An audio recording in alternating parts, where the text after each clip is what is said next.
Los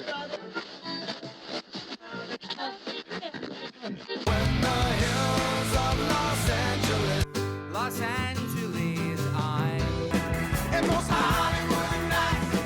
She goes to California, oh, California. What you say about Los Angeles? LA got the people saying,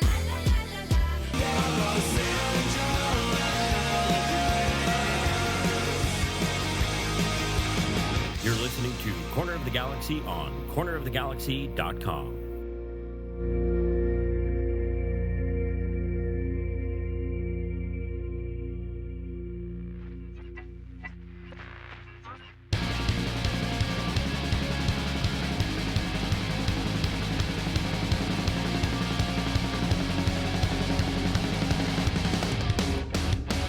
Welcome to Corner of the Galaxy on cornerofthegalaxy.com. I'm Josh Gessman along with Corey Ritzow, and on today's show we're going to be recapping the draw with Seattle from the week before.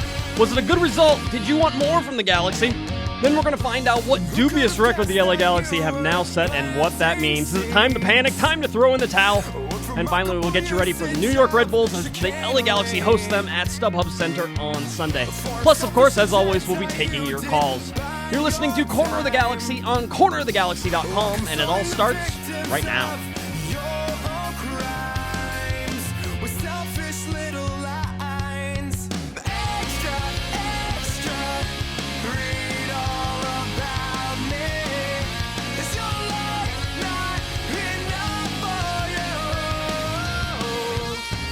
You're listening to Corner of the Galaxy on cornerofthegalaxy.com. Now here are your hosts, Josh Gessman and Corey Ritzow. Hello, everybody, and welcome to another edition of Corner of the Galaxy on cornerofthegalaxy.com. Josh Gessman with you once again.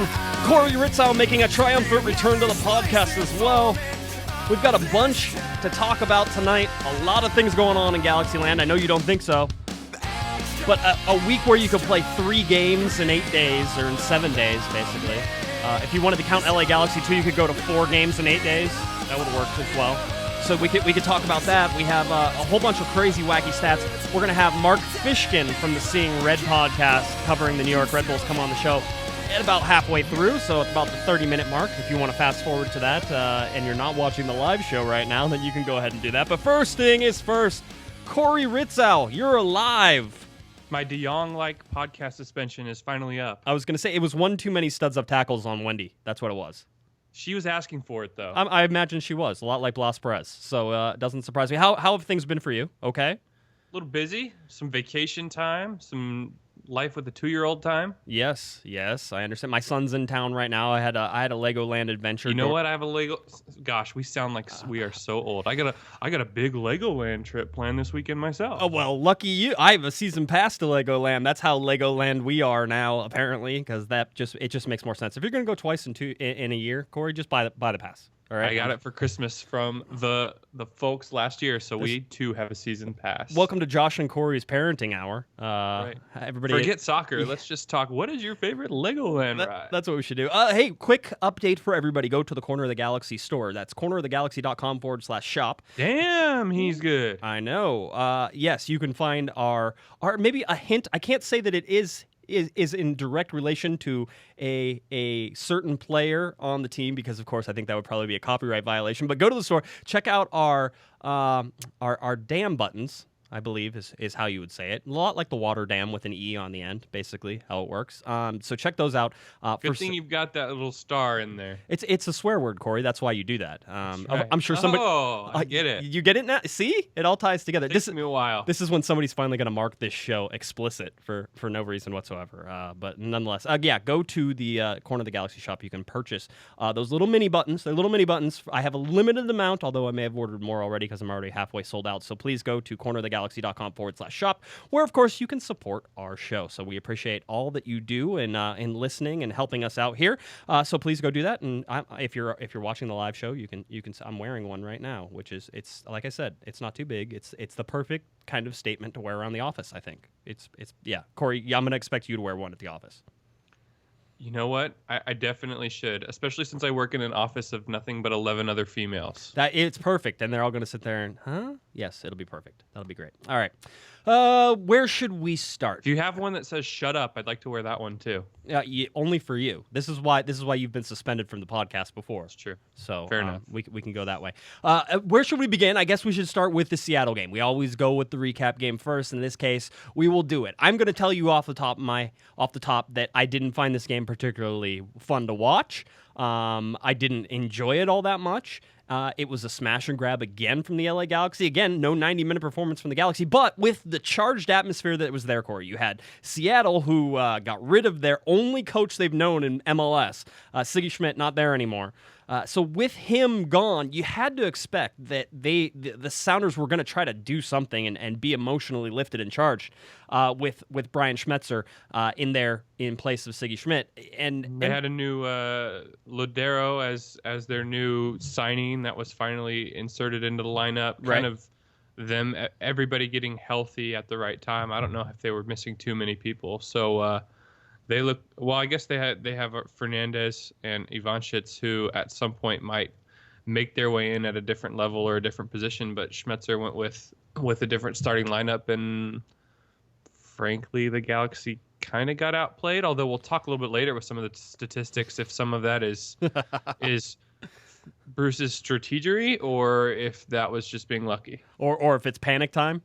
Yeah, it's right. It's one of those. No, I mean, listen, again, the Galaxy have played a lot of games on the road here in July, and so you have to understand the tactics have to adjust, Corey. And so, granted, giving up a goal is not what you wanted to do for the Galaxy. They've been fortunate to score first in a lot of these games and then be able to hold off. It's sort of what happened. It's exactly what happened in Portland. You go to Seattle and everything's 0-0 at the halftime. Again, the LA Galaxy got to play. Lodero can play. I mean, he looked really good. I mean, I think that's going to be a good sort of signing for them. I think that's a positive thing, right? But but they're at the bottom of the table. They got a lot of ground to make up. Yeah, Siggy Schmidt sort of made that obvious whenever he put out a very much second-string game in the U.S. Open Cup that the LA Galaxy beat Seattle at, that was held at the StubHub Track and Field Stadium. So they're trying to climb the hill. Granted, listen, it's Major League Soccer, Corey. They're not that far out of the playoffs. Right.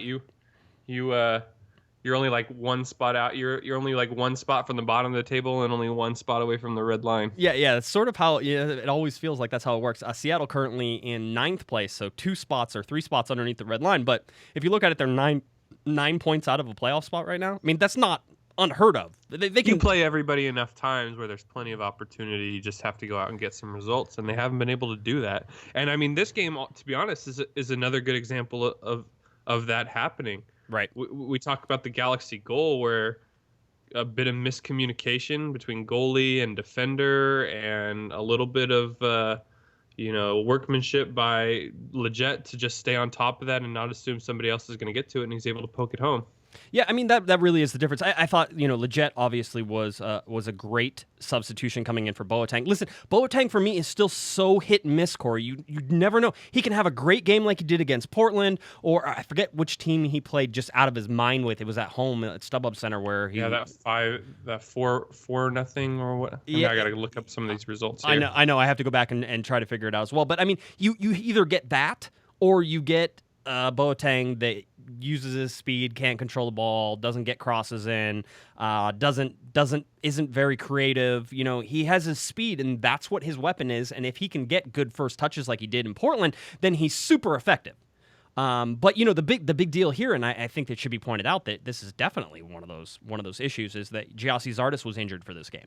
So that was a big deal for this game, because you understand now, and I think Wendy and I have been harping on it over the last couple podcasts, that Gyasi Zardes is a man, and you need that man on the field doing the work that Gyasi Zardes does, and he is creating, and he's making the runs, and he's doing all the dangerous things, and it's another huge body that everybody sort of has to keep an eye on. Without him in this game, that's where you see this. That's where it sort of happens. So, and are we assuming that this is just a short-term thing for him, that he's going to be able to come back and be fine? Well, he is not in training as of Wednesday.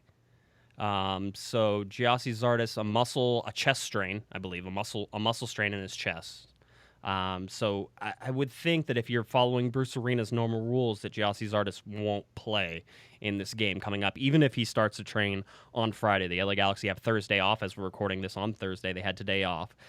They will train Friday and Saturday. Maybe if Zardes is there on Friday and Saturday, he makes it back into the thing, but I don't know that you risk Gyasi Zardes getting injured again with a guy who has so many minutes on his legs right now. Yeah, after the Gold Cup or the Copa Centenario, and a lot of the games and lead ups into that, he seems to be tireless, but there seems to be no hurt in letting him, take a week or two off. But at the same time, when you look at how they played, you understand his value. And if you want to try and climb yourself back to the top of the table, go for a supporter shield or something else, then you're going to need him. But at the same time, that's why you sign guys like Mike Magee and why you have the depth that you do, so you can run guys out there and give some guys some week off. Yeah, and this very well may be that particular time. I was trying to think if there's anybody. Here it is again. The back line of the LA Galaxy did their work again. And really, when I say the back line, I continue to point at a man who has been just outstanding in the month of July. Should be the player of the month in Major League Soccer, but because it's voted on by very, I'm going to say it, by stupid fans, Frank Lampard's going to be the player of the month. It was already voted on. Jelle Van Damme finished dead last in that voting, by the way. Jelle Van Damme deserves to be the player of the month in July. Led his team, and quite honestly, without Jelle Van Damme, there's probably 4 or 5 goals that go in because he had a bunch of goal line saves. He had 2 in the Seattle game.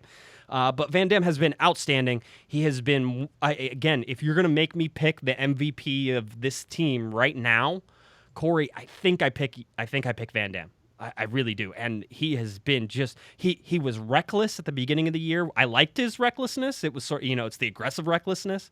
But now he's gotten smarter. The yellow cards have sort of gone down, although I think he actually picked up a yellow card in this. Yeah, he picked up a yellow card for yelling, for dissent in the 65th minute. Whatever. Sometimes you need that in a defender. Yeah, and you have it with him. I mean, he's there, he's engaged, he's locked. This is a battle for him, and he's amazing. And he had 2 goal line saves in this game. Brian Rowe didn't. I don't think Brian Rowe, by Brian Rowe's own admission, didn't have a great game for him. I still think he played well. This was a game the LA Galaxy got way outshot again, 15-10 in total, 8-3 on target. So the on-target ones, a lot of these getting outshot things, and we're going to talk about this stat here coming up in maybe towards the end of this segment here, Corey. But coming in, a lot of these have been shots and being totally outshot, and that's one thing. But the shots on target have always been pretty close. This one was more lopsided, and you could see Not it. as much. Yeah, but then you look at overall possession, and I've seen the Galaxy win games where they're like 60-40, and in this one it's 56-44 basically. Which I would expect that Seattle would have had more possession than that, quite honestly, watching the game. I thought that, even they were not good. So they should have won this game. They should have won this game like 3-1, probably.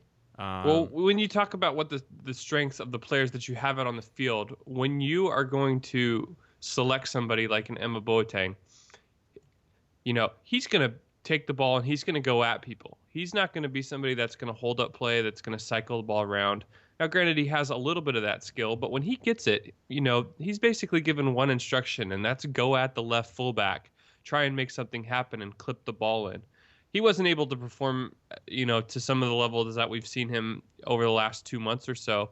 So it wasn't his best game, but when he has that, that's what you're asking him to do, and that's going to affect your possession numbers. Now, you take somebody else out and you put somebody in like Leggett, or you put in a Mike Magee in that position, or a Baggio Husidic, then your possession numbers are going to go up, but perhaps your quality chances are going to go down. But somebody like Boateng's inability to kind of get at Mears, and frankly, the Galaxy didn't have the ball enough to kind of get him into those positions to be able to attack.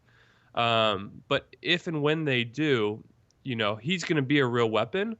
At the same time, the possession numbers aren't going to be quite what you're looking for. Yeah, and I get that. Listen, again, this game was not good for the Galaxy. It's good because you go and you get the point, and that's going to gloss over all the things that sort of happened in this game that wasn't great, right? So again, really busy July, Corey. You go 5-0-1 in the month of July in all competitions. You're not going to find me complaining. No, I mean 2 goals against the whole month of July in MLS play. They gave up the 2 to Seattle in the Open Cup game, but basically wins of what 2-0, 1-0, 2-0, 2-1, and then a 1-1 tie on the last day of the month. If you have in MLS play, if you get what is that, 13 points out of 15 games, I think you call that a pretty damn good month. Yeah, and I would take it. And this is, again, one of the reasons that Jelle Van Damme should be player of the month. The Galaxy go on this unbelievable tear, unbelievable run, pick up a whole bunch of points, do exactly what they needed to do, really have started to separate themselves from the rest of the West, and are now in position to, start to take a bite out of Dallas, who's at the top, Colorado, who's right above them now within striking distance. So the point was good, closed down, I think, Colorado to 2 points or maybe 3 points. So you're within, now you can reach out and touch Colorado, and you get to play them. I said it at the beginning, there's 3 games in the next week. One of those is the U.S. Open Cup semifinals against FC Dallas, who's playing a CCL game tonight, who they were winning at 2-1 the last check, and I'm sure we'll get another check at the break and sort of figure that one out. But this is the time. The Galaxy have made a move in July. Now, July is actually... Are they in terms of the possession number, as we go back to that, and I don't put too much stock into it. I mean, they were... When David Beckham teams were going against RSL, when those two teams were sort of the top 2 teams of the conference, RSL was always clear, head and shoulders above them in possession numbers, with Kreis's diamond midfield and whatnot. But Galaxy were able to kind of get the results when it mattered more often than not, just by simply being effective and creating quality chances when they needed them to. The one thing I am worried is, one of the things that stands out when you look at July is the long pass by Van Damme where Keane takes it out of the air one time and is about 6 inches from perhaps, the goal of the league history, maybe? Yeah. One of the best ones ever. Yeah. And you see Van Damme's ability to provide pretty incredible service, and Cole has some of that ability as well. But you wonder if they're kind of falling in love with that a little bit too much, where Keane is kind of content to kind of run that high line, try and beat an offsides trap and look for the ball up and over the top. And, when it works, it's pretty magical, but at times you end up giving possession away too easily and too often. Yeah. And that is, if you're going to be direct, the other side of that is that the Galaxy, who I don't think are overly direct, right? Well, you'd hope not. I mean, there's certainly a time and place. Yeah, there is, but and I think that they balance that well. I don't think the Galaxy are overly direct, and like you said, I'd hope that wasn't true.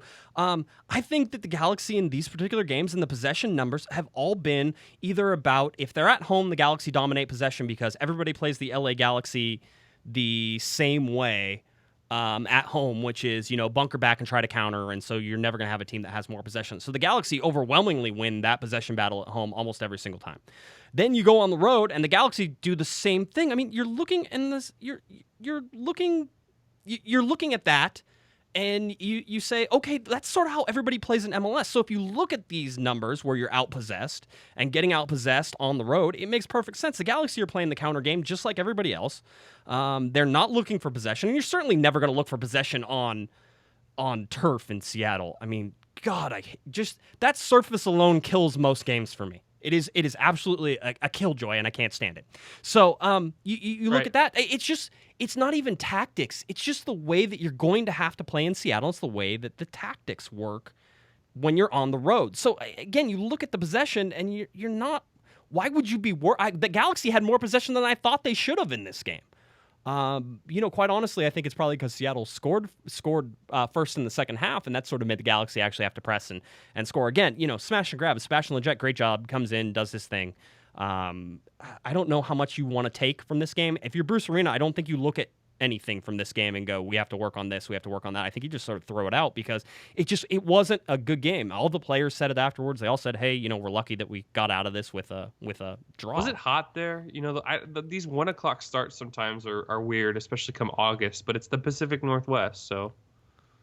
Yeah, it is, and I don't know if it was particularly hot. It has to be because the sun was out.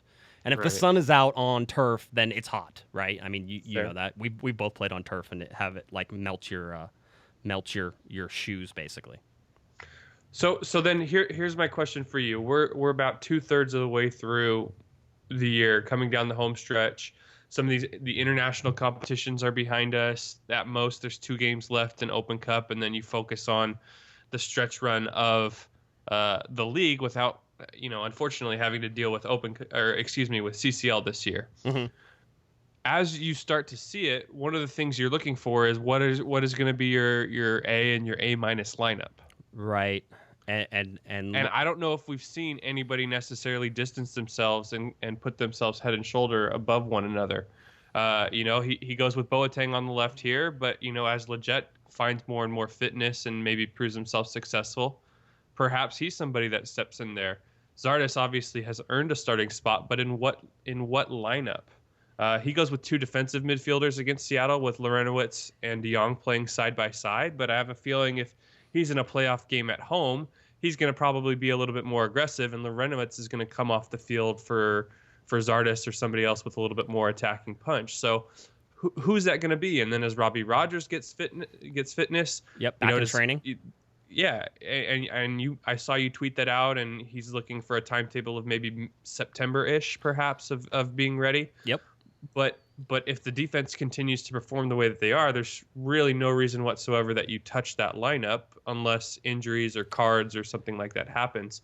So what is that lineup? Because what we've seen Bruce Arena do in years past is, as we get into the end of September, he pretty much decides who he likes and what he likes, and then he rides that.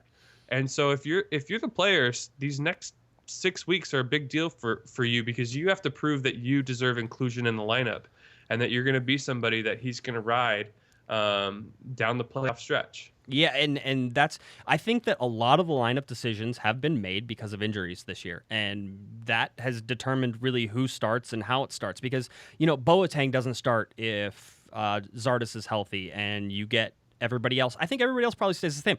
Jeff Lorenowitz has been doing a great job in July, doing what you asked him to do. Right now, he's probably my A starter. De Jong, of course, is going to be your A starter.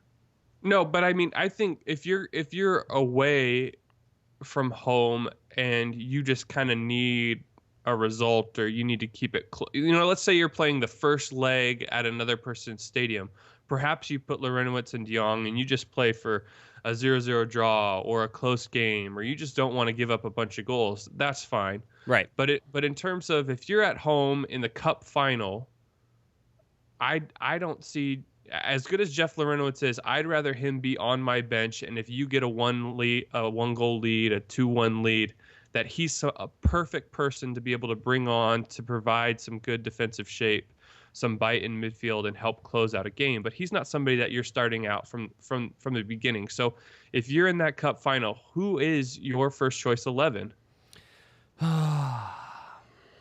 Who would? I mean, yeah, if it's it's close this to this weekend. It's close to it. This is very close to it right now. I don't think I would. The only thing I would change is if Zardes is healthy, he comes in for Boateng, and that's the end of this story. I don't know what else would you change. You going to do anything else? Lorenowitz is, listen, De Jong is that defensive guy. Lorenowitz can play a little bit in front of De Jong, and Gerrard sits above everybody else. There's no changing here. If you put Baggio, let's say you wanted to go more offensive, right? You put Baggio Husidic in, and that's the other answer for that, because you need 2 guys sitting behind Gerrard, because he's going to get forward. And then you count on Zardes and Dos Santos to actually get back on defense. And one of those guys usually does. Well, and usually Zardes will come back on defense, but Dos Santos won't. No, but then he'll rotate up, and Gerrard will drop back, and they can usually delay it long enough in order to play that out, right? In order to string that play out. Well, some of the things we've seen are putting Zardes up top and then sliding in somebody like Sebastian Leggett in on the left side. Yeah, and you can. Listen, here's the problem with Sebastian Leggett right now, is that he doesn't really fit the formation that Bruce needs to play with his sort of 3 guys. It's not really 3. I know. I consider it a 4-3-3 whenever they play Zardes, Keane, and Dos Santos sort of in that. Or 4-5-1 or 4. It's actually a 4-2-3-1 is probably, right. The more, that's what it's lined up here in Seattle, how it sort of shows how it is. But that's what I consider that, because I consider those 3 offensive players, Dos Santos and Zardes. But if you're in a cup final, I mean, do you take Zardes and you put him up top with Keane and you let him do some of the dirty work? Or No. because he's got such an engine, you leave him out wide because he can get up him back. It's the same reason Jurgen Klinsmann plays Jossie Zardes out wide, because he knows he'll get up and get back, and he'll still be dangerous on offense, and he'll be good on defense. I mean, that's what you want. He's becoming sort of this box-to-box guy out on the wing, which is really great. You know he's always going to track back. I don't like that, though.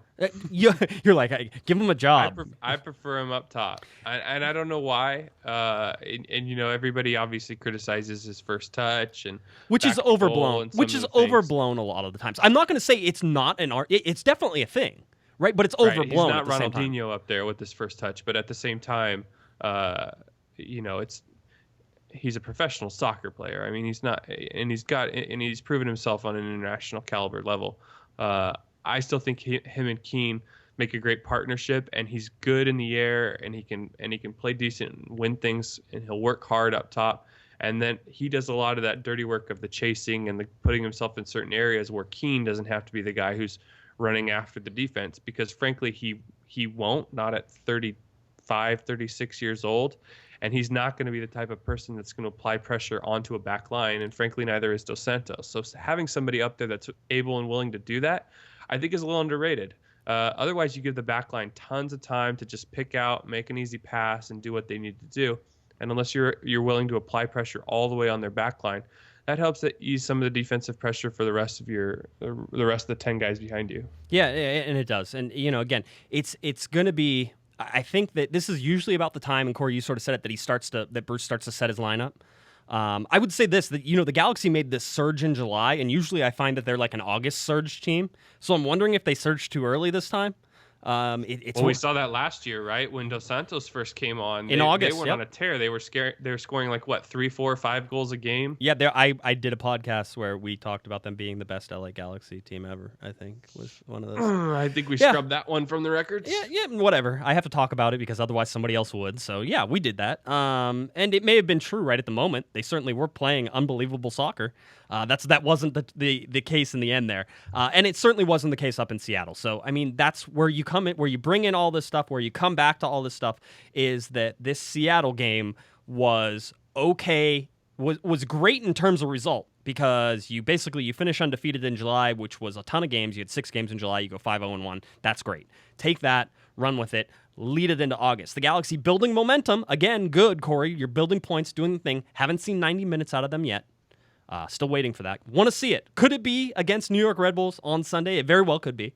You know. Oh, and one of the things we're going to talk about I know we're going to get out of here after we talk with Mark for a little bit, is you got a little run in home games coming up, which I think, you know, you've got 4 out of the next 6 at home, and then you know, one of the away games is at Chicago, which shouldn't matter anyways. Yeah, it never seems to go that way though in Chicago. We'll talk about that whenever we get back as well. Chad Barrett flashing before my eyes once again. Darn you, Chad Barrett. It's always, you know what? That man ruins more things for me. I swear to God. He drives me crazy. All right. What we're going to do is we're going to go ahead and take a really quick break. Whenever I get back, whenever Corey and I get back, we're going to be joined by Mr. Mark Fishkin talking about the New York Red Bulls game. So you have that to look forward to, plus LA Galaxy news and getting you all ready for that New York Red Bulls game. All right, don't go anywhere. You're listening to Corner of the Galaxy on cornerofthegalaxy.com. Take me to your place. No, it's not too late. Turn a scream into a whisper. Loveless and annoyed. Let me fill the void. Show me what I've been missing.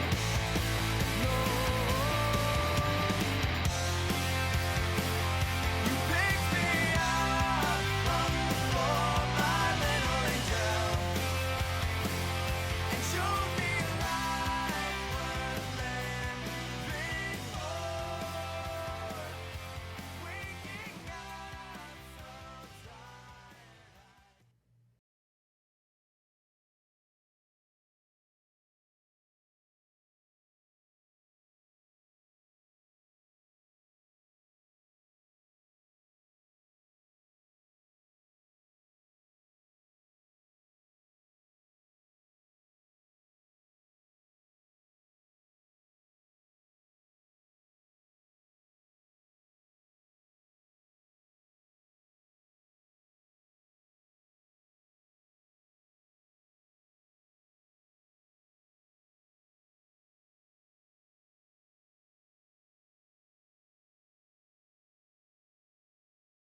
Ready for some more Corner of the Galaxy?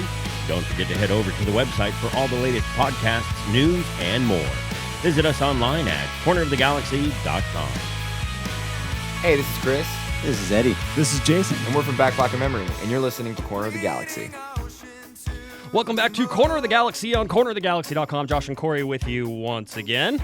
Want to quickly transition here and get over to our wonderful guest, one of my favorite people in the whole wide world, going to help us talk a little bit about New York Red Bulls and some of the new players they have that I have no idea who these guys are, but he does. Please welcome back to the show, very good friend of mine, Mr. Mark Fishkin, host of the Seeing Red podcast. Mark, how's it going?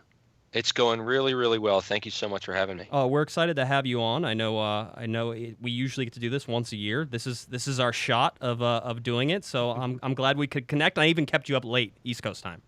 Oh, I'm a late guy, so absolutely no problem whatsoever. So this is another game where it's a big game. Obviously, East Coast, West Coast, that always plays up. But New York, very good in the Eastern Conference, second just behind New York City FC. I wanted to say that to see if I could hear you like roll your eyes over the microphone.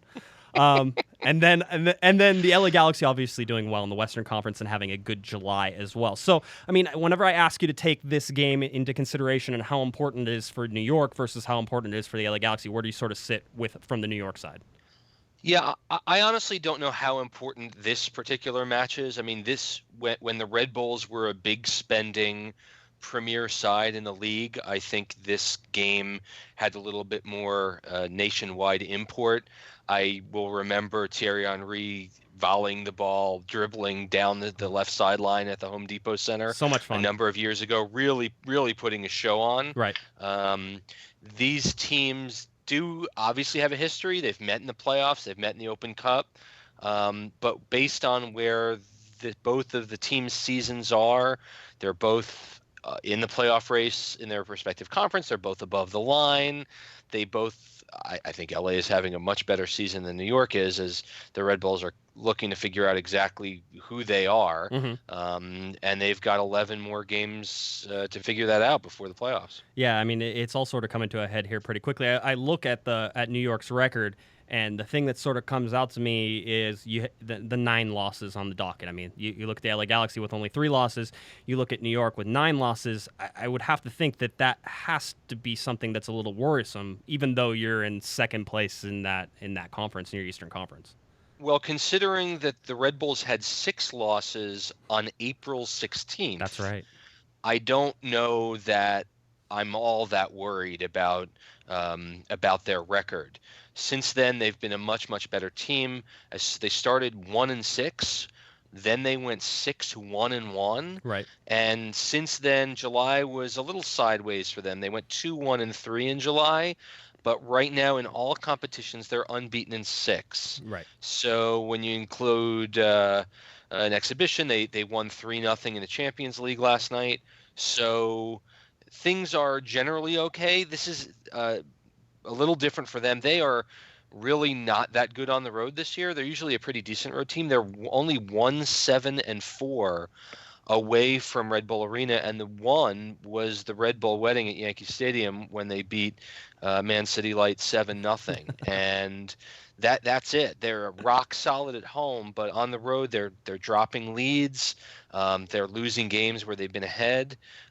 Last Sunday they were in Chicago and needed a 90th minute Bradley Wright Phillips goal to salvage a point after taking a 1-0 lead. So they're going to have to, again, they've got the stretch to figure out exactly what kind of team they want to be. Sadly, they're going to have to do the next 5 or 6 games without Captain Dax McCarty, who is suffering from a significant leg injury, where the Chicago midfielder Thiam is actually suspended, although he wasn't red carded in the game, for a pretty vicious hit on McCarty. So it's a strange season for New York. I think a lot of Red Bulls fans are, this team is a 500 team in the very weak East, though. That's good enough for third right now, as after Toronto won last night. Okay. And the sense from Red Bull fans is, they'll figure it out, they'll get it together, and hopefully they'll roll into the playoffs hot. And as we all know, that really is the name of the game. Yeah, it is, and building towards it, and I can certainly understand, how that all goes. But you also got reinforcements, and this is where I'm like, I scratch my head because it's hard enough keeping track of like players the LA Galaxy might be interested in and figuring out who they are sometimes. But you guys have 2 new additions. You have Omar Damari and Daniel. Is it Royer? It's Royer, yes. Royer. Oh, you have to get a little French with it. It's Or no, Austrian. it's Royer. Okay. Royer. Okay. I'll start there. He's an Austrian midfielder, 5'10", 160. He's 26 years old. Pacey, technical winger who is going to put some pressure on either Mike Grella or Alex Mule, the homegrown rookie who's been starting at right wing for New York. Came over from Danish club FC Midland, which I'm butchering that name, but that's okay. And so he just arrived, and he actually may see action on Sunday. It wouldn't surprise me to see him on the bench or getting some quality minutes. Okay. The other signing is Israeli international forward Omar Damari, who is coming on a loan from Red Bull Leipzig. Remember, Leipzig is making the jump. I didn't say leap into the Bundesliga this year, and Damari is a little bit of a reclamation project. He actually has played for both Red Bull teams in Salzburg and Leipzig, and now comes to New York. He's scored a lot of his goals for the Israeli national team, not so much in the league. He is kind of a back to goal, kind of a little bit of a poacher as well. Really, frankly, folks have said that he's a bit similar to Bradley Wright Phillips, and so Bradley's having a good season for him. 12 goals. He's only 1 off David Villa's pace, but he's only scored in 8 of New York's 23 games. So he's gone long stretches without scoring, and then he'll score in bunches. So whether Jesse Marsch chooses to scrap the 4-2-3-1 and go to a more traditional 4-4-2 to get Damari on the field, and he will not be ready by Sunday. Okay. It'll be interesting to see. These are offensive help for the team that up until last weekend was the highest scoring team in Major League Soccer. It'll be interesting to see how they integrate as we come down the stretch. I was going to say, his real claim to Corey, I'll let you go here in a second, but his real claim to fame there now is that he's played for all 3 Red Bull teams, so he has like a punch card and he gets a free Red Bull now, right? Something like that. Go ahead, Corey. And it sounds an Israeli forward, just purely pandering to the New York crowd there, or what's going on there? If they were pandering to the New York crowd truly, they'd have Colombians and they would have Ecuadorians. Dominicans, right? How are the Dominicans in soccer? Dominicans in soccer, but it's amazing to me, guys, that on a New York-based team, that you have Gonzalo Verón really being just about the only native Spanish speaker on the entire team. It's strange, but then again, we had Rafa Marquez, and that didn't really work either. Yeah. So. Well, talk to me a little bit about how. Wow, I can't believe I just did that. The talk to me. Yeah, but, that's all right. I will talk to you. The big picture of the team. We're used to Thierry Henry's, the Juan Pablo Angels. The one person whose name Landon Donovan didn't know, Mr. Luke Rogers, and some of those teams. Now, after the transition from Mike Petke, which was at first very contentious with some of the fans, and being that he was such a club legend, into Jesse Marsch, a new identity, team's gone in a little different direction. Where do they sit in terms of big picture, and what can Galaxy fans that aren't used to not seeing some of those bigger names on the pitch? What can they expect, and also what do you project for them going forward? Well, this is a team right now that has really kind of rejected the aging European superstar strategy in terms of competing, and they have gone to a strategy of building through the academy. And I know that the LA Academy is very highly regarded. I know obviously guys like Zardes have come out of there. New York signed at the end of last year 7 homegrown players. And I think a lot of times when a lot of Major League Soccer teams, spots 20 through 28 on the roster are kind of afterthought, journeyman, American or not, that are kicking around the country. New York's reserves this year are very much homegrown. Tyler Adams who is 18 years old, played a big role in last night's CONCACAF Champions League win. Derek Etienne, also another homegrown player, been in the academy since age 14, now 19 years old, hit the post in the waning minutes of the match. You have Sean Davis, who you very well will see on Sunday in Dax McCarty's role. Played 4 years at Duke, but came out of the academy as well. This is his second season in the league. So you're seeing a number of role players and reserves who are getting a lot of action with the New York Red Bulls 2 team that is leading the Eastern Conference in the USL. I think they've lost 3 times all season in that league. And then you've got, savvy veterans. You can't say enough about Sasha Klestin, who you can argue, other than Bradley Wright Phillips, is probably the team's biggest name, and a name that should be known to folks in LA. He's from Huntington Beach. A former U.S. men's national team player. I will say former because he has been quoted as saying, as long as Jurgen is there, I would have absolutely no shot of playing for the He and U.S. Feilhaber are in the same rowboat. That's right. That's right. Despite leading the league in assists, and has a chance to be MLS's first 20 assist man in a very, very long time. So you've got a core of some American vets like Dax McCarty, like Klestin. You've got young guns, and then you've got some interesting international flavor. I had mentioned Gonzalo Verón. Also a guy like Mike Grella, who is a player who actually tried out for all 3 New York teams, including the Cosmos, in going into 2015, and he has 6 goals and 3 assists on the season. And he is when Grella gets the ball on the wing, and he usually plays on the left side, fans sit on the edge of the seat because he has individual flair.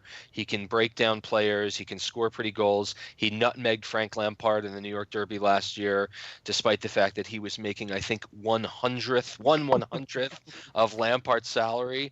And he's become a very important player as well. And Felipe Martins, who, of course, Jesse March coached in Montreal, leads the league in goals from outside the box with 4. He blasts from long range. Yeah, it's going to be fun. This is the thing that I always say with these. I always wish that somehow that LA and New York could play in, one of the stadiums, but move it somewhere in the middle of the country, so that way they'd both have to travel like the same amount, because I always feel that the travel completely zaps these games of most energy, outside of the Thierry Henry, Luke Rogers fun game that happened at StubHub Center, which is still possibly one of my favorite games I ever got to watch in person, and it was a 1-1 draw. Yeah, that was a terrific game. So I mean, is New York going to be rested enough? Obviously, midweek game with CCL, and like you said, you had some guys in there who were helping give some of the starters, the A team, the A-plus team, some time off. Are they going to be well rested enough to come into LA and be able to get a result there?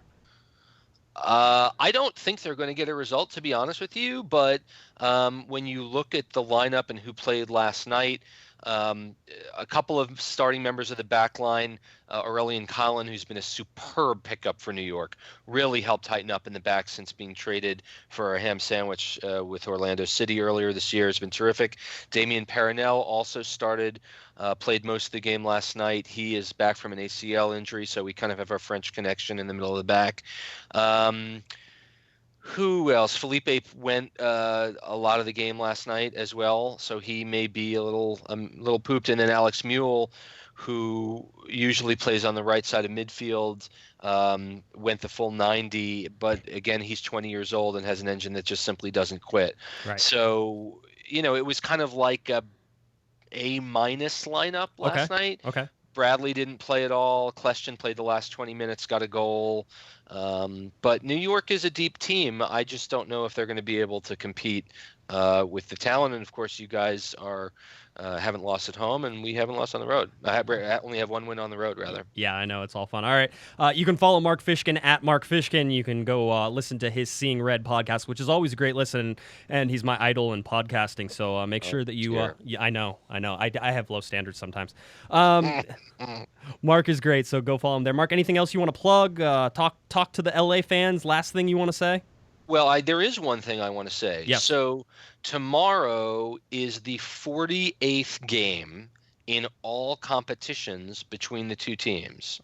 LA right now has a 1-game lead in the overall series, 20-19-8. Okay. So if Red Bull somehow is able to win, they will even up the all-time series between the teams, and here's to it. Yeah, I hopefully it'll be a fun game and not a snoozer. It's a nationally televised game, so we'll see how that goes as well. All right, Mark, I want to thank you for stopping by as always. We'll talk to you soon, bud. All right. Best of luck. All right, Thanks, there Mark. he goes. There goes Mark Fishkin. One of my idols right there. Make sure you follow him at Mark Fishkin on Twitter. Great guy, and he's honest about his team, quite honestly. I think we share that about the LA. I'll tell you when the LA Galaxy suck, and they have over many times. But Mark is a good guy. All right, let's switch before we go back to New York and sort of finish it up, Corey, because I know we're a little out of order as we normally do, but I wanted to have Mark on and not have him have to stay up till midnight East Coast time in order to do some of this stuff. So I want to go back to just some of the quick LA Galaxy news and some of the stuff that we've been talking about. We talk about LA Galaxy tickets for U.S. Open Cup are on sale. Remember, this game is on Wednesday. It's at StubHub Center. This is when FC Dallas comes into town. LAGalaxy.com/tickets. It's something that you definitely want to do. Also, here we go. Saturday, August 6th. So remember I told you could watch 4 games in the span of 8 days? Saturday, LA Galaxy 2 versus Portland Timbers 2 at StubHub Center Track and Field. Actually, you know what? It says StubHub Center. I wonder if it's a track and field center or the main stadium. I imagine it's track and field because that's how it normally is. But 7:30 p.m. Is the kickoff there. Go to LAGalaxy.com/2, and you can find the schedule for the LA Galaxy 2 there as well. Get your tickets, go out there and see some of the young guys play as well. One of the things that also came up, Corey, was that the USL, and as we talked about developmental leagues, and Mark certainly was talking about his academy and Red Bulls and signing homegrown players, and you have the Red Bulls who play in the third division in USL as well. So they have a second division team or a third division team as well. USL is going to go to a 32-game season instead of a 30-game season. That's good news, and the whole reason that that's good news is you want more games for those guys closer to what it's going to take in professional soccer. All that season will be competed in not more than 30 weeks, so you're going to have all that. You're going to have conference opponents twice and then regional rivalries as well, so you can count on the LA Galaxy playing Orange County Blues, probably Sacramento as well, Sacramento Republic FC, so LA Galaxy 2 will sort of round out their schedule with those games and do that. Just a side note, Corey, you and I we're both covering the LA Galaxy when David Beckham was a part of it. David Beckham showed up to training again on Wednesday for the LA Galaxy and kicked the ball around with the guys for a little bit. I don't know. Everybody always asks, what does this mean? And I think you and I can both, honestly say that it means that David Beckham was in town and he wanted to go for a run and kick the ball around with some of the guys. And that's probably about it, right? Not a damn thing. That's what it means. There you go. That's exactly what it means. It's fun though, and don't discount what it does to the, how do I say this? What it does to the morale, right? I mean, you have David Beckham. It doesn't matter if he's 40 years old or 45 years old or 50 years old. He's David Beckham. And it's fair to say that how do I say this? I think there are some players that will come over later in their careers that will just be there for a paycheck and do the bare minimum, and then will move on and head back to wherever they are. It's kind of cool that the Galaxy are able to maintain that connection with David Beckham, and depending on how the Miami thing goes, but his relationship with the LA Galaxy is able to maintain some semblance of cordiality or close knit with the fans, with his teammates and whatnot. Right. And you never know how that could be used as a potential leverage in attracting new players or whatever it might end up being. Yeah, so. I mean, and it's fun to see. I mean, Yellow Van Dam sort of tweeted out that he was, he got to hang out with David Beckham, which is cool. Yeah, that's true. You forget some of the guys that maybe, whether it's an academy kid that's training with the first team or whatever, people that may not have been around, what was it, just 3 years ago? Yeah, it feels like forever ago, by the way. But no, wasn't that long ago. 2012, so 4 years, right? Wow. Yeah, I know. 4 years ago. Yeah, 4 years ago. I mean, he even had. It's just fun to see, and it's a good morale sort of lifter, and it's fun to see him out there, right, playing. I mean, that's the fun part. And Bruce, I'm sure Bruce enjoys it, and everybody else enjoys it as well. All right, we're gonna get to our discussion topic. We have about 8 minutes left, Corey. So we're gonna do this for about 5 minutes, and then we're gonna switch over again to the New York Red Bulls and just sort of give any update that we have or anything else, our final thoughts on it with Mark's input already being out there as well. Here it is, and Adrian Healy, ESPN broadcaster, tweeted this out on August 1st, and he said the LA Galaxy now set an all-time MLS record by being outshot in 15 consecutive games. The 2001 Rapids record has finally been beaten. All right, and so that's where it is. The LA Galaxy have been outshot in 15 consecutive Major League Soccer games. That is a record that was held by the 2001 Rapids. The 2001 Rapids, by the way, finished last in the Western Division and had the second worst record in 2001 MLS soccer. There were 3 divisions, Eastern, Western, and Central. LA Galaxy won that Western Division with 47 points. You had the Miami Fusion with 53 points. Also the Chicago Fire with 53 points for the tops in the leagues, 1, 2, and 3 there. And then you have to go down to the worst record, which was 14 in the Tampa Bay Mutiny. But Colorado only got 23 points, having played 26 games, 5 wins, 13 losses, and 8 draws. All right, they had a goal differential of -11, and this was a team that the LA Galaxy just broke their record. Do you take anything from this, Corey? Is there something to be learned about the LA Galaxy whenever you know that they are being compared to a 2001 Colorado Rapids team that basically couldn't get out of its own way? The fact that they just went 4-0-1 in the last 5 probably would lead you to say no. Right. I'd be interested to know what, over the course of those games, what is the average shot differential? You know, are they being outshot 1, 2, 3, 5 by 5 shots, or are we talking, 8 to 12 shots per game that they're being outshot? Because I have a feeling that you could probably find some slices of games where, other teams may here or there have outshot their opponent, but over the course of the aggregate of across a 15-game span, when you average those out, it probably have been outshot by a lot more than the Galaxy have just been outshot. Yeah, and I think so. I think the lopsided nature of that. I mean, here's the difference is the LA Galaxy have a +15 goal differential, which is the best in the league. They don't allow a lot of goals, and they scored a lot of goals at the beginning of the year, and that sort of led them through and allowed them to win 1-0, 2-0, 2-1. It's pretty remarkable, though. I mean, I don't think Healy's insinuating anything about the quality of their play or whatnot. It's just it's fascinating that they can have been outshot, and yet at the same time, by some of the metrics, being goal differential and whatnot, that they're still being considered, one of the best teams in the league. And then even the last 5 games having gone unbeaten and only given up 2 goals in those 5 games. Yeah, it is. And, granted, this is over 15 games. I mean, you have to look at the LA Galaxy have played 19 games, right? Is that where we're at? 21 games. 21 games, yeah. Right? So 15. So this started a long time ago where the Galaxy started to get outshot. Here's the thing is, and I sort of alluded to it a little bit, is that most of the time the shots on goal are actually pretty close. And the LA Galaxy have, I believe, and I'm sure some stats guru is going to tell me that I'm crazy or that I totally misinterpreted this. But the LA Galaxy have one of the best conversion rates in terms of whenever they shoot, they score in the league.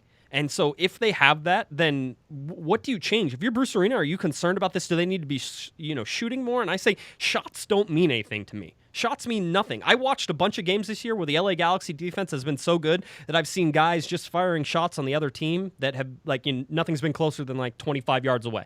And in which case I say, shoot away. Have fun. Try to beat Brian Rowe from there. I have no problems with that. And that counts as a shot. And whenever it misses target, it counts as a shot.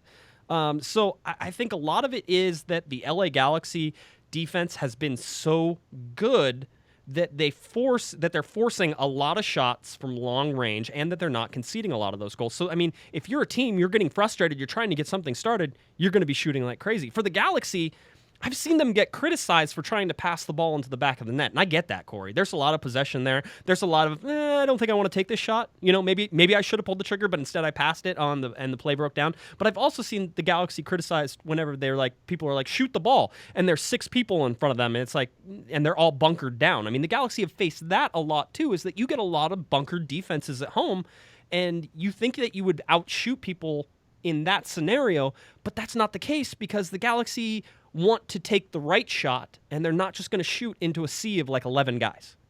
Sure. I mean, there's some fun stats in here actually. Now that I'm playing with the table, you take a team like Vancouver Whitecaps, who have, almost 70 more shots than the LA Galaxy and more than 40 shots on goal than the LA Galaxy, and yet the LA Galaxy have scored 2 more goals. It's crazy. It's crazy. It's again, if you're Bruce Arena, do you tell the guys, hey guys, we need to shoot more because maybe we'll get some more goals? I don't change anything right now. I let this play. Oh gosh, Sporting Kansas City has, I gotta see if I can do this in my head. Okay. 135 more shots. Okay. Than the LA Galaxy, and the LA Galaxy have, where did it just go? Sporting have 7 more goals. Okay. LA Galaxy have 7 more goals than a team that has outshot them by 135 shots. Again, I mean, if you're an LA Galaxy fan, do you want anything to change? And my answer is don't touch anything right now. Let it go. Now there's an argument against that, and the argument is that eventually their conversion rate should fall back towards the middle of the pack in Major League Soccer because regression to the mean. Exactly. Everything should sort of move back towards the middle. I mean, that's the thing. Except that doesn't really work in all things in soccer because in most cases... Not everybody has Robbie Keane. Well, Robbie Keane. Yeah, I know. We get into the Robbie Keane. That's a discussion that's coming again on... I know it's going to be one of the Corner of the Galaxy from the boxes talking about Robbie Keane and whether he stays or whether he goes after this year because I think his game has totally changed from what it was even last year. So I think it's going to be interesting to watch him progress through the rest of the season down the stretch. I might have to be a part of that discussion because I have some strong feelings on that as well. Strong feelings. Hopefully, that means that we're on opposite sides of things because a lot of times it ends up means we're on the same side of things, but we'll see how that goes. All right. The interesting thing is that the only team that has shot less than the LA Galaxy is the Chicago Fire, so that's not necessarily the best group you want to be a part of either. Right. Again, it's like you look at the company they're with the 2001 Rapids, and they're with the Chicago Fire right now, except that they're not, and they're on the complete different end scale. That I mean, if somebody brought this up to Bruce Arena and actually watched it, you would see steam come out of his ears, right? You know, Bruce Arena and analytics, not exactly, and especially when we talk about shots. This table is fun. The Chicago Fire only have 61 shots on goal. That's only 3 per game that they're averaging. Wow, that's not a lot. But again, the LA Galaxy like right next to them. No, they have 90, so they have 30 more shots on goal, which is pretty substantial. They have 4.5, but to only have 3 per game sounds like just a miserable summer in Chicago. The LA Galaxy take on the New York Red Bulls Sunday, August 7th, 2016, 6:30 p.m. Pacific time. This is the game you're going to want to be at. It is nationally televised on Fox Sports 1. Hopefully I'll see everybody out at the game, 6:30 p.m. on a Sunday. Again, nationally televised on Fox Sports, which means, you know, it's a little bit later game on a Sunday probably than most people want to go, but I'm sure the LA Galaxy are already warning people that this will be a sellout, so make sure you get there early because I don't want to hear about your parking concerns. You know what it is. You know it's going to be, you know, iffy to get in, so just show up early, have a beer or two, and then come on in and watch Fans this listening to this show aren't going to be newbies to the ins and outs of traffic at StubHub Center. Maybe somebody's listening just to get this information. They sat through the rest of this just to hear me say that one thing. They wanted to hear Legoland talk, and then they also wanted to hear StubHub parking issues. That's what it usually is. So anyway, that's what you have. Giassi's artist, sort of a question mark there, as we say. Other than that, LA Galaxy very healthy in terms of injuries. Robbie Rogers coming back from training again. September timeframe probably looks about right. Other than that, pretty good. I think Bruce has his choice of picks here for anybody he wants. Does Sebastian Lletget make it back into the lineup? If Giassi's artist isn't there, are you going to bring in Boateng because you want to bring Lletget off the bench? I mean, these are questions. Do you want to bring Boateng off the bench for Lletget, or do you want to bring Lletget off the bench for Boateng? Those are the questions you have to answer in your head before you start complaining about Bruce Arena. All right. Good problems to have. I was going to say, yeah, there's worse things in the world to worry about. All right, Corey. Prediction time for New York and LA. Go for it. You know, I think Mark put it very well when he said, literally the Red Bull have not won outside of New York, and so I think that bodes well for the Galaxy, being that they have not lost at home. So I'm going to go with a 3-1 Galaxy victory at home Sunday evening. All right, no Dax McCarty for New York. I think that's going to hurt them. I think the Galaxy can win this game 2-0, 2-1. I'm thinking 2-0 in this particular case. Galaxy get another shutout behind Brian Rowe, who's one of my absolute favorite people right now, and continues to be strong. And Yellow Van Dam obviously on that back line. So we'll see how that all goes and how it all plays out. But don't expect a huge change in lineup from the Seattle game, and whether or not you're excited about that, because Giassi Zardes missing from that game and what the Galaxy miss when he's not there could be an issue in this game, and so it's a matter of who's going to step up and fill that spot. All right, Corey, why don't you tell people where they can find you? We'll get on out of here. Find me on Twitter at Corey Ritzau, CoryRitzau. All right, and if you're looking for me on Twitter, it's at JGuessman, JGUESMAN, and of course, go to at Galaxy Podcast on Twitter. That's where you can find all of our shows, all of our podcasts, all of our merchandise, all right there. cornerofthegalaxy.com, best place to go, all right? All right, fun game against New York. East Coast, West Coast rivalry returned, renewed. Very even series, as you heard Mark Fishkin say. I want to thank Mark Fishkin for coming on as well, at Mark Fishkin on Twitter, so please follow him. All right, for Mr. Corey Ritzau, I'm Josh Gessman, and you've been listening to Corner of the Galaxy on cornerofthegalaxy.com, and we will catch you next time.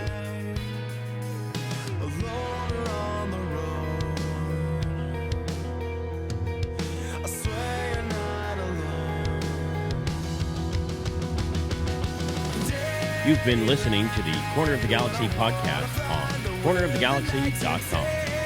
You can follow the show on Twitter and Instagram at Galaxy Podcast, and be sure to check out and subscribe to iTunes, Stitcher, and Facebook by searching for Corner of the Galaxy.